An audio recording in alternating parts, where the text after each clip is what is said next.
हिंदी में हम बोलते हैं योग, इंग्लिश में हम बोलते हैं योगा।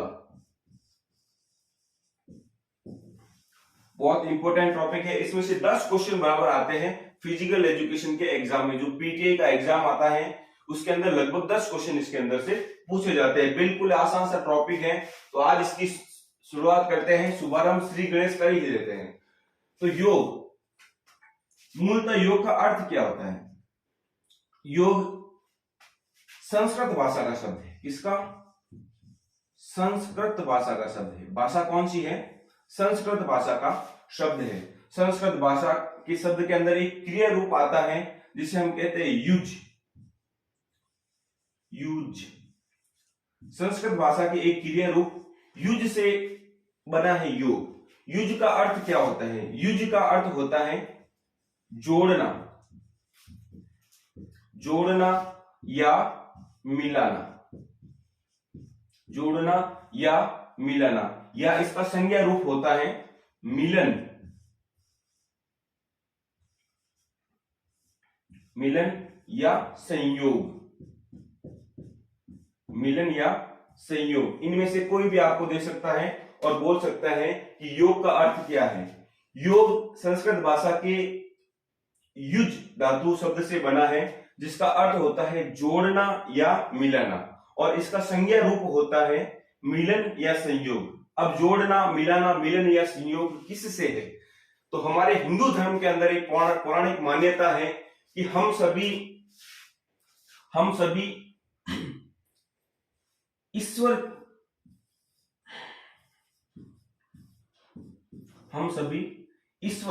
यानी परमात्मा की प्राप्ति करना चाहते हैं। तो हमारी जो आत्मा है, हमारी जो आत्मा है, इसका मिलन होगा किससे? परमात्मा से। परमात्मा कहां बैठे हैं? ऊपर बैठे हैं परमात्मा। तो हम सब का मिलन किससे होगा? परमात्मा से होगा। परमात्मा ऊपर बैठे हैं, हमें भी ऊपर जाना है, बहुत आगे तक और बहुत ऊपर तक जाना है। तो देखिए, आत्मा को किससे मिलाना है? परमात्मा से। आत्मा को किससे जोड़ना है? परमात्मा से। आत्मा को किससे मिलाना है? परमात्मा से। आत्मा का मिलन किससे करना है? परमात्मा से। या फिर आत्मा का संयोग, जैसे पति पत्नी का संयोग होता है और वो वर वधु के रूप में शादी करते हैं, तो वैसे हमारा संयोग किससे करवाना है? आत्मा का सहयोग। हमारी जो आत्मा है, अंतर आत्मा है, इसका सहयोग किससे करवाना है? परमात्मा से। तो ऐसे कुछ अच्छे कर्म भी करने पड़ेंगे, ठीक है। तो वापस देखिए एक बार, योग कौन सी भाषा का शब्द है? संस्कृत भाषा का शब्द है, युज धातु से बना हुआ है। अर्थ क्या होता है? जोड़ना या मिलाना। संज्ञा रूप क्या होता है? मिलन या संयोग। मिलन या संयोग किसका किससे? आत्मा का परमात्मा से। यहां तक आपको समझ में आ गया होगा। अब हमारे एक भाई साहब थे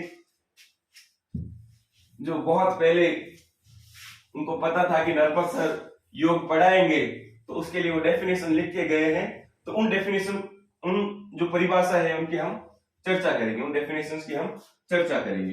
तो सबसे पहली डेफिनेशन दी थी महर्षि पतंजलि ने। किसने दी थी? महर्षि पतंजलि ने। महर्षि पतंजलि ने एक ग्रंथ लिखा था। क्या लिखा था? एक ग्रंथ लिखा था। कब लिखा था? उन्होंने लिखा था 147 बीसी। बीसी का मतलब ईसा पूर्व, 147 ईसा पूर्व। उन्होंने एक ग्रंथ लिखा था जिसका नाम था योग सूत्र। योग सूत्र। इस योग सूत्र के 4 भाग थे। कितने भाग थे? 4 भाग थे, और इसके अंदर 8 सोपान यानी 8 चरण बताए गए थे, ठीक है। तो महर्षि पतंजलि ने योग सूत्र की रचना की थी। यही योग सूत्र हमारा पूरा 101% हमारा सिलेबस के अंदर है, और आधुनिक योग भी इसी के ऊपर डिपेंड करता है। महर्षि पतंजलि ने एक डेफिनेशन दी थी, योग चित्तवृत्ति निरोध है। योग क्या है? चित्तवृत्ति निरोध है। योग चित्तवृत्ति निरोध है। अब देखिए चित्तवृत्ति क्या होता है? चित्त का मतलब होता है हमारा मन। क्या होता है? हमारा मन। और वृत्ति का मतलब होता है गोल गोल गोल गोल गोल गोल घूमना। अरे हमारा मन क्या आज तक भी स्थिर रहा है क्या? अभी यहाँ पे अभी सोचो कि भूख लग गई है, मिठाई खानी है, तो कहाँ चला गया? मिठाई की दुकान पे चला गया। तो ये वृत्ति कर रहा है, वृत्ति का मतलब गोल गोल घूम रहा है मिठाई की दुकान के आसपास। अभी मान लो कि पैसे नहीं है जेब में, तो पापा को याद करेगा, अरे पापा पैसे आने हैं, पैसे आने हैं। तो हमारा मन स्थिर नहीं रहता। अभी हम पढ़ाई कर रहे हैं पर पढ़ाई में स्थिर नहीं रहता है। तो उसके लिए महर्षि पतंजलि ने क्या बना दिया? योग बना दिया। ठीक है, तो योग चित्त वृत्ति निरोध है। चित्त का मतलब होता है मन और वृत्ति का मतलब गति करना। निरोध का मतलब होता है रोकना। क्या होता है? रोकना, रोकना। ठीक है, अब देखिए हमारा मन जो विभिन्न प्रकार की गति कर रहा है, बार बार भाग रहा है पढ़ाई से, उसको रोकना है। क्या करना है? रोकना है, यानी ईश्वरीय रूप में रोकना है। ईश्वरीय रूप में कैसे? हमारा मन विभिन्न चीजों में लग गया है, उसको सभी चीजों को हटाकर, उस वृत्ति को हटाकर, उस गति को हटाकर वापस ईश्वर की तरफ मन को लगाना है। तो उसे हम क्या कहेंगे? योग कहेंगे। ये डेफिनेशन किसने दी थी? महर्षि पतंजलि ने दी थी। बहुत ही अच्छी डेफिनेशन है और एग्जाम में सीधे के सीधे हूबहू पूछी जाती है। सेकंड डेफिनेशन वेद व्यास जी ने दी थी। किसने दी थी? वेद व्यास जी ने। वेद व्यास जी ने योग की डेफिनेशन दी थी, योग समाधि है। योग क्या है? समाधि है। अब समाधि कैसे है इसको समझो। महर्षि पतंजलि ने अपने योग सूत्र के अंदर 8 स्टेप बताए। कितने स्टेप बताए? 8 स्टेप के अंदर यम, नियम, आसन, प्राणायाम, प्रत्याहार, धारणा, ध्यान और समाधि। इनको मैं आपको बहुत ही डिटेल में पढ़ाऊंगा, पर अभी यहां समझ लीजिए। यम, नियम, आसन, प्राणायाम, प्रत्याहार, धारणा, ध्यान और समाधि। ये 8 स्टेप, 8 चरण किसने बताए थे? महर्षि पतंजलि ने। पर इन्हीं चरणों के आधार पर वेद व्यास जी ने योग की डेफिनेशन जो दी थी, उन्होंने बोला था कि योग समाधि है।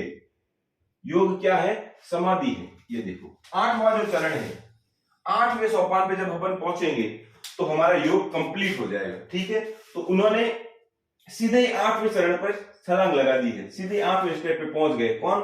वेद व्यास जी। उन्होंने बोला योग समाधि है। समाधि से हमारा क्या आशय है?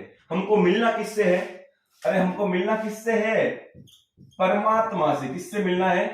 परमात्मा से। और जब तक हम है ना ध्यान नहीं लगाएंगे, धारण नहीं करेंगे, प्रत्याहार, आसन नहीं लगाएंगे, अच्छा यम नियम सबका पालन नहीं करेंगे, तब तक हम समाधि तक नहीं पहुंच सकते। समाधि का मतलब दुनियादारी से कुछ भी लेना देना नहीं है। ना ही में भूख लगेगी, ना ही प्यास लगेगी, ना ही और किसी कार्य की इच्छा जागृत होगी। उस समय हम केवल एक अवस्था में लीन हो जाएंगे और केवल भगवान को याद करेंगे। उस अवस्था को हम कहते हैं समाधि। ठीक है, तो योग का अंतिम पड़ाव क्या है? समाधि। और वेद व्यास जी ने योग की परिभाषा क्या दी है? योग समाधि है। योग समाधि है। तीसरी डेफिनेशन लिखी हुई है भगवत गीता के अंदर। भगवत गीता के अंदर भगवान श्री कृष्ण ने, किसने दी है? भगवान श्री कृष्ण ने। भगवान श्री कृष्ण ने क्या बोला है? भगवान श्री कृष्ण ने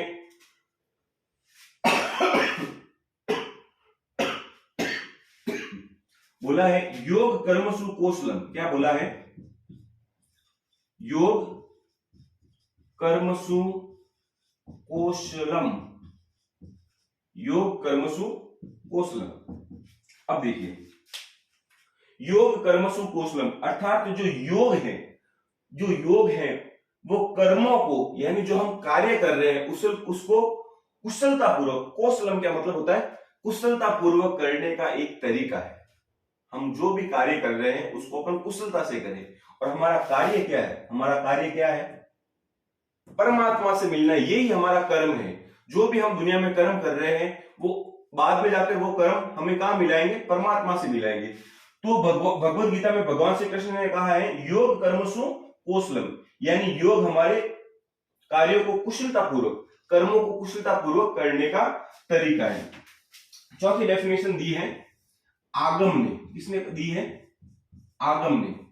तो आगम जो महोदय हैं, आगम महोदय ने एक डेफिनेशन दी है,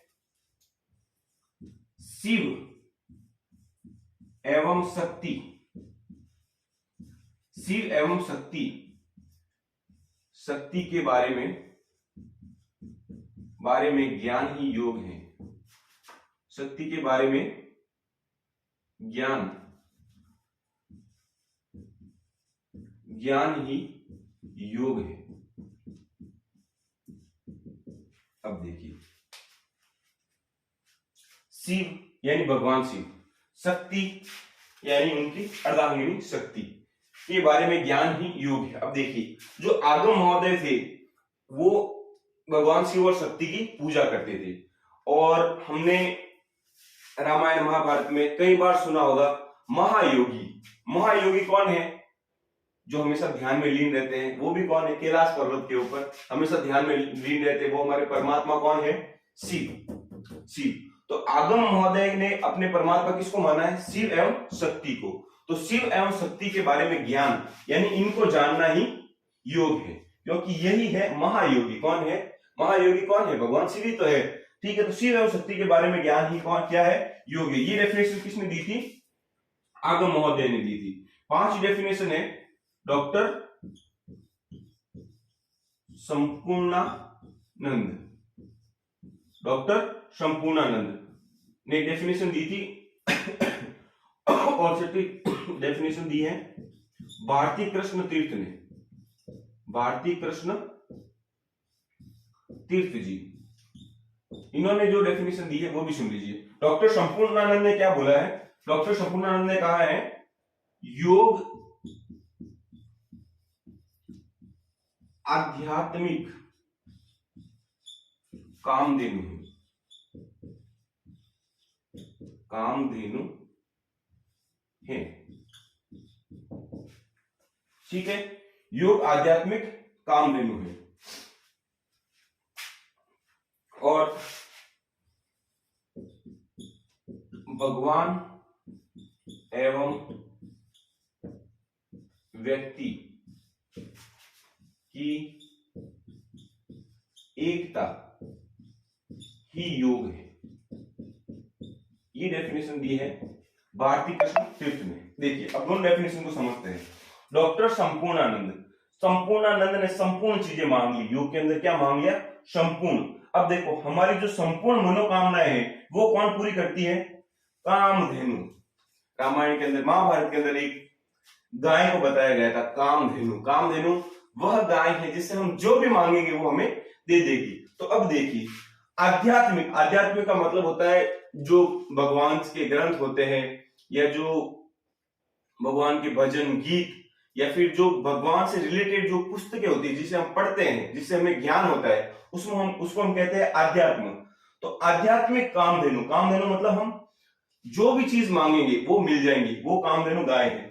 ठीक है, तो योग को क्या बताया है डॉक्टर संपूर्णानंद ने? डॉक्टर संपूर्णानंद ने योग को क्या बताया है? योग आध्यात्मिक कामधेनु है। यानी अध्यात्म के बारे में हमें यदि कोई भी इच्छा है, कोई भी चीज को जानने की इच्छा है, ठीक है, तो वो किससे पूरी होगी? योग से पूरी होगी। किससे पूरी होगी? योग से। योग आध्यात्मिक कामधेनु है। ठीक है, ये डेफिनेशन किसने दी है? डॉक्टर संपूर्णानंद ने। याद कैसे रखना है? संपूर्ण मनोकामना कौन पूरी करती है? कामधेनु गाय। ठीक है, बस इतना सा ध्यान रखना। भारती कृष्ण तीर्थ, भारती कृष्ण तीर्थ, भगवान एवं व्यक्ति की एकता ही योग है। भगवान एवं व्यक्ति की एकता ही क्या है? योग है। अब देखिए, मिलना किससे है आत्मा को? परमात्मा से। किससे मिलना है? आत्मा को किससे मिलना है? परमात्मा से मिलना है। किससे जाकर मिलना है? आत्मा किसकी? व्यक्ति की आत्मा, हमारी आत्मा, आपकी आत्मा। ठीक है, और परमात्मा कौन? परमात्मा का मतलब भगवान।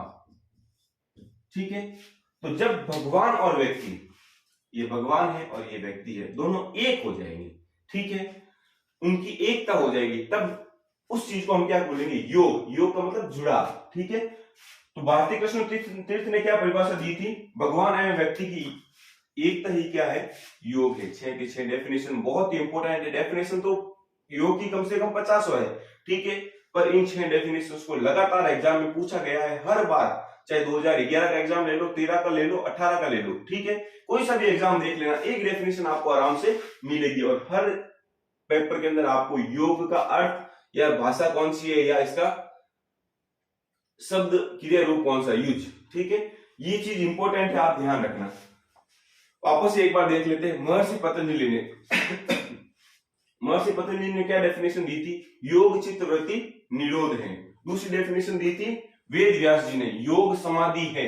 तीसरी डेफिनेशन दी थी भगवत गीता के अंदर भगवान श्री कृष्ण ने, क्या कहा था? योग कर्मसु कौशलम। चौथी डेफिनेशन दी थी आगम ने, शिव और शक्ति के बारे में ज्ञान ही क्या है? योग है। और पांचवी डेफिनेशन दी थी डॉक्टर संपूर्णानंद ने। डॉक्टर संपूर्णानंद जी ने क्या कहा था? संपूर्ण चीजें मांग ली थी, और संपूर्ण चीजें कौन दे सकती है? कामधेनु गाय ही दे सकती है। तो योग आध्यात्मिक कामधेनु है। और छठी डेफिनेशन दी थी भारती कृष्ण तीर्थ ने। अपन तीर्थ करने जाते हैं, एक व्यक्ति तीर्थ करने जाता है, भगवान के दर्शन करने जाता है ना, तो वही डेफिनेशन याद रखने का तरीका हो गया, भगवान एवं व्यक्ति की एकता ही क्या है? योग है। ये 6 के 6 डेफिनेशन बहुत ही ज्यादा इंपॉर्टेंट है, इनको याद कर देना, ठीक है। यहाँ तक मेरे को लगता है आपको समझ में आ रहा होगा। बहुत ही अच्छा टॉपिक है, बहुत इजी वाला टॉपिक है, 10 में से 10 नंबर आने के चांसेस है इसके अंदर। अब देखिए आगे अपन बात करते हैं योग, और इसको मिटाते हैं।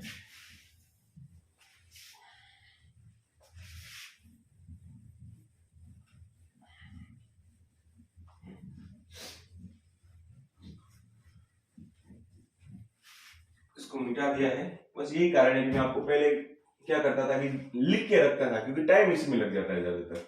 अब देखिए योग दिया किसने? योग सूत्र लिखा किसने? महर्षि पतंजलि ने। किसने लिखा था? महर्षि पतंजलि ने। कब लिखा था? 147 बीसी, ठीक है। योग सूत्र लिखा था। योग सूत्र के 8 चरण बताए। कितने चरण बताए? 8 चरण। चरण कह दो, सोपान कह दो, स्टेप कह दो, या भाग कह दो, पद कह दो, कुछ भी कह दो, पर है कितने? 8। कितने हैं? 8। अरे कितने हैं? 8 है मेरे भाइयों, मेरे साथियों, ठीक है। देखिए पहला चरण कौन सा है? यम। कौन सा है? यम, ठीक है। दूसरा चरण कौन सा है? नियम। नियम। तीसरा चरण कौन सा है? आसन। चौथा चरण कौन सा है? प्राणायाम। पांचवा चरण कौन सा है? प्रत्याहार। छठा चरण कौन सा है? धारणा। सातवां चरण कौन सा है? ध्यान। और 8वां चरण कौन सा है? समाधि।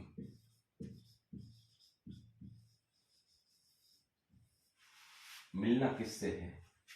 मिलना है आत्मा को परमात्मा से। किससे मिलना है? ये लोग वापस में आते हैं। ये है हमारी आत्मा। क्या है? आत्मा। आत्मा को मिलना किससे है? परमात्मा से। किससे मिलना है? परमात्मा से। परमात्मा से मिलना है। तो 8 सीढ़ियां बना दी। जो पतंजलि साहब थे ना, उन्होंने कितनी सीढ़ियां बना दी? 8। ये लो, ये सीढ़ी लगा है, ठीक है। इसके 8 चरण बना देता हूं। 1 2 3 4 5 6 7 और 8। 8 सोपान बना दिए। सीढ़ी कितने बना दी? एक सीढ़ी बनाई, उसके सोपान कितने बना दिए? 8। पहले सोपान का नाम क्या है? यम। नियम, आसन, प्राणायाम, प्रत्याहार, धारणा, ध्यान और समाधि। ये 8 सोपान है। इनको अपन बहुत ज्यादा डिटेल में पढ़ेंगे। इसको ऐसे ऐसे आपको याद रखना है। याद करने का तरीका देखो, इन तीनों को एक साथ याद करो, इन दोनों को एक साथ याद करो, इन तीनों को एक साथ याद करो। यम, नियम, आसन। यम, नियम, आसन, प्राणायाम, प्रत्याहार, धारणा, ध्यान और समाधि। बहुत ही अच्छा टॉपिक है, इजी टॉपिक है।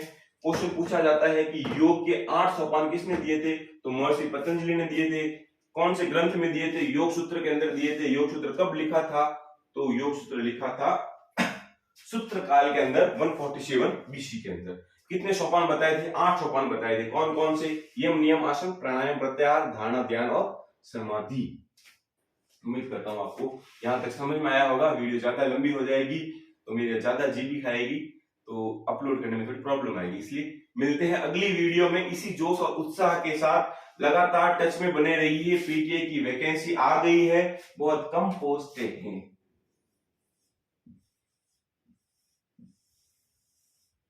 बस ये प्लस इसलिए लगा रखा है कि उम्मीद अभी बाकी है। ठीक है, वैसे इतनी भी नहीं है, इतनी भी नहीं है। अपन तो 900 को टारगेट मान के चलो। पोस्टें कितनी है? 900 प्लस। ठीक है, पर घबराने की जरूरत नहीं है, क्योंकि अपने को 900 पद नहीं चाहिए। अपने को सीट कितनी चाहिए? मात्र 1। और हर एक सीट उसको मिलेगी जो आराम से ईमानदारी से पढ़ाई करेगा। ठीक है, तो धन्यवाद। नरप्रसर क्लासेस देखने के लिए आपका एक बार फिर से धन्यवाद। Bye bye.